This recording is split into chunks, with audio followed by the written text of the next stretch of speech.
Yon. Gandang hapon. And welcome back for another video. Video. So guys, we have here 2022 4x4 Toyota Hilux Conquest. Team puti.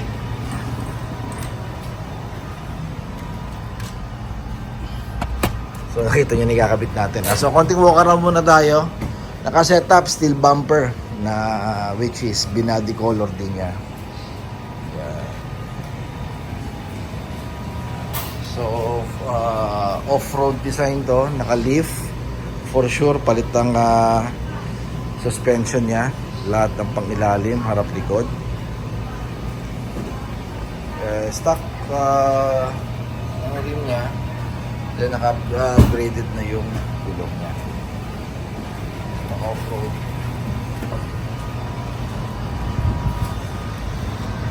So this is a 4x4 2022 na Conquest. Yan. So syempre walang aircon to sa likod. Wala eh.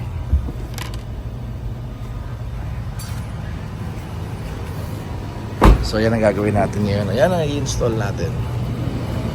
Sorry, si Anthony pala mag-install.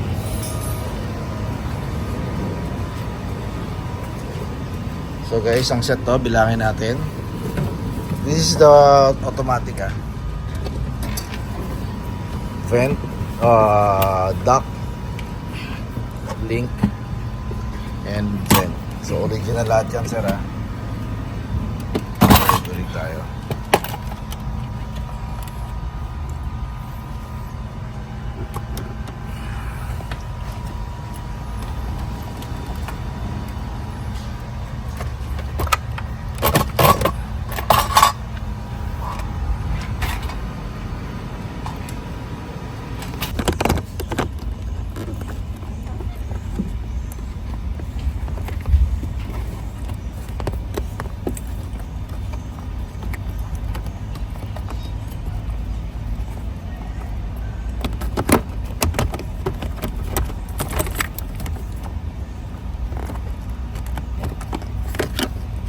Ano to rin?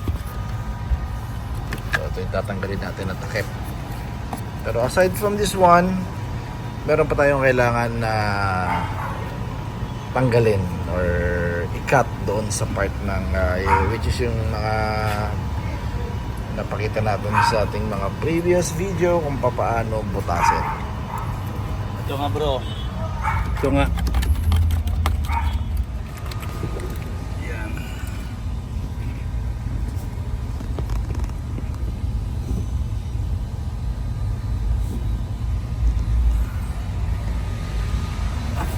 So sir, ma'am, tandaan nyo lang, pag binaklas po ito, paano nyo tinanggal to doon, ganun nyo rin pong paraan kung paano ikakabit yung link na yon. Yung link na yon, yun na magsisilbing tulay niya papunta dito.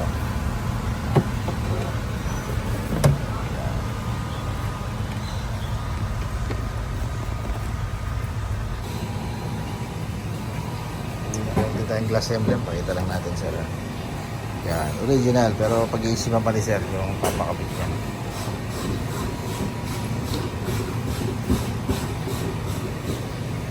So plug and play for this one, 9,000. Lang tumatagiting. Pakamahal lang emblem na to.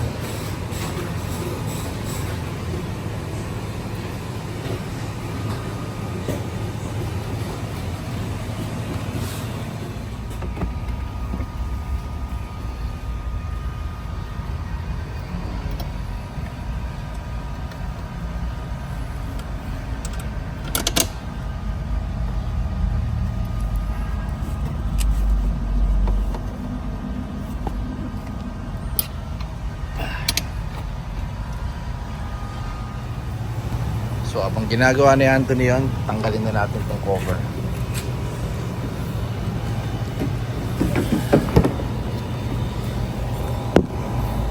Yan yung mga lock niya para matanggal natin itong cover. Tanggalin natin yung libid na yan.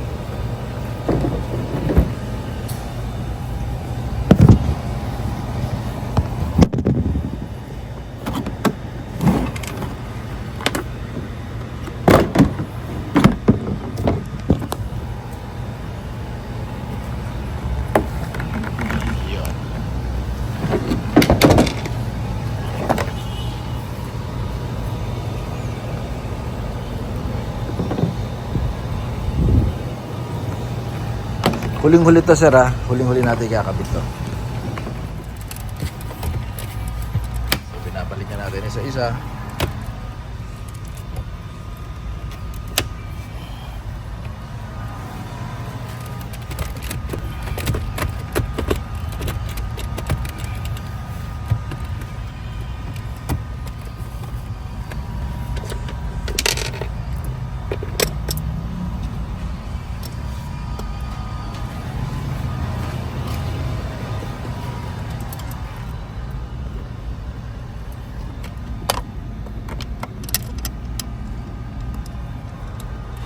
Dito lalabas ngayon yung hangin galing sa harap.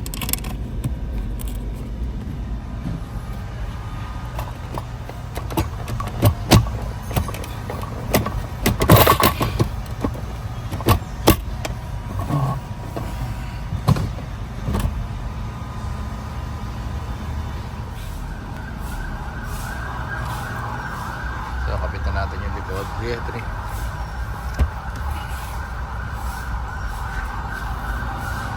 So tanggalin natin yung mga mating once na ikakabit nyo yan para hindi naman naiipit sa ilalim. Ano? Sige.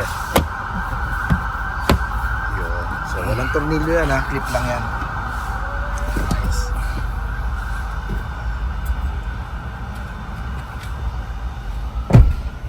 So final video tayo. So final tayo. Sige Tony, start mo. So huwag kayo ma-confuse. Basic lang ang pagpapagana nito. Actually wala kayong gagawin. Kung paano nyo lang pinapagana yung normal na pag-on, off ng aircon nyo tsaka ng engine. Ganun lang din. Kasi the moment na nag-start ang aircon sa harap, nagsindi kayo dyan, matic na rin to. Sindi na rin siya. So parang tap lang ang nangyayari technically. Wala tayong wire, walang modification sa paglatag ng duct sa pag-install ito. Sige, on mo Anthony. Low. Yung may ano, may Wala, low pa yan. Yan. Yan, ito pala. Oh. Actually kahit hindi auto yan, pwede natin paganahin. Pindutin mo yung auto. Pindutin mo yan. Yan, tama. Yan, pindutin mo yan. Para mamatay yung ano. Or off mo muna pala, off. Yan. Tapos doon ka lang mag aircon lang. Yan. Ito pala yung ano. Yan. Ayan. Number ano lang. Number 1 lang. Oh. Ano pa lang siya? Pero pa rin? Okay. Ano lang? So dito nararamdaman ko na yung hangin. So I'm 5'10". Pero ako, maganda nga itong ganito. So wala pa tayong ginawa. Nagbukas lang tayo ng number 1 na fan sa harap, which is basic lang pagka pumapasok tag-i-start tayo na sasakyan. So I'm 5'10". Sasandal ako dito. Sasandal ko yung aking ulo dito sa headrest. Tatapat ko ng konti yung hangin. Ayan. Okay, isa lang. So ramdam ko ngayon dito. Ayan. Maabot naman sa mukha ko kahit nakasandal ako yung hangin.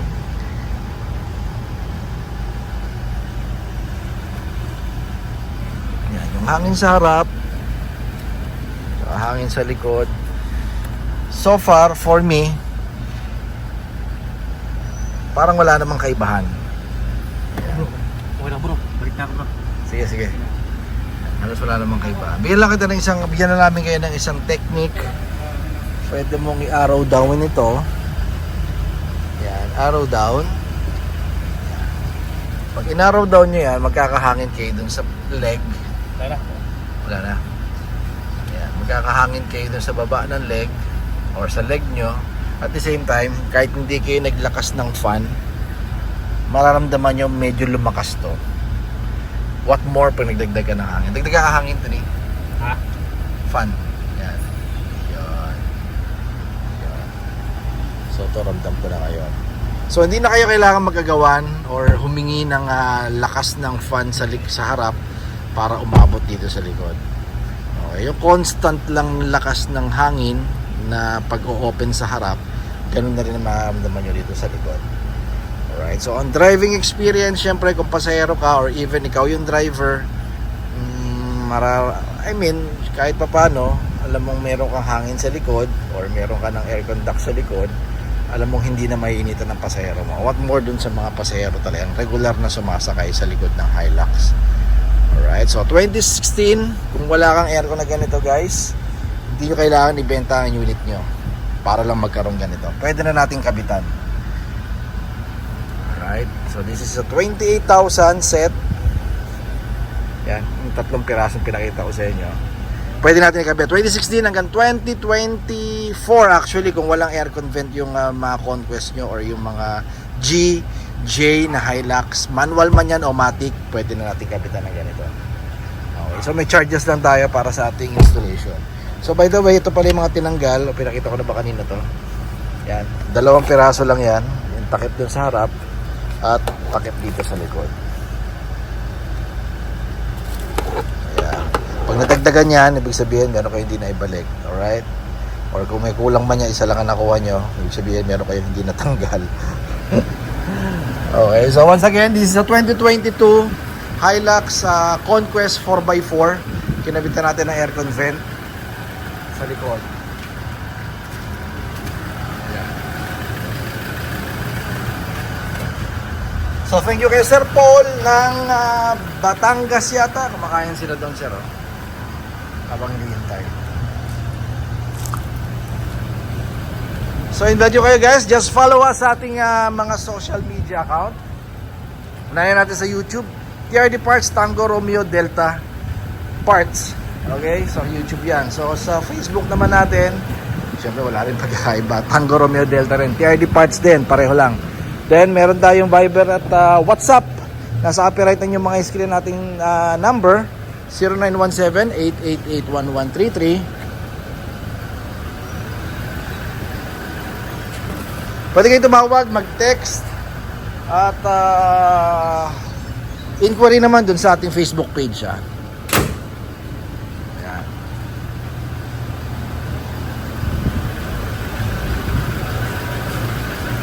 So yan lang sa ngayon, and this is Mike.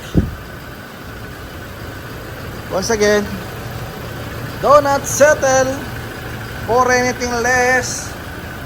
Toyota is still the best. Keep safe everyone. Thank you for watching guys. Bye bye.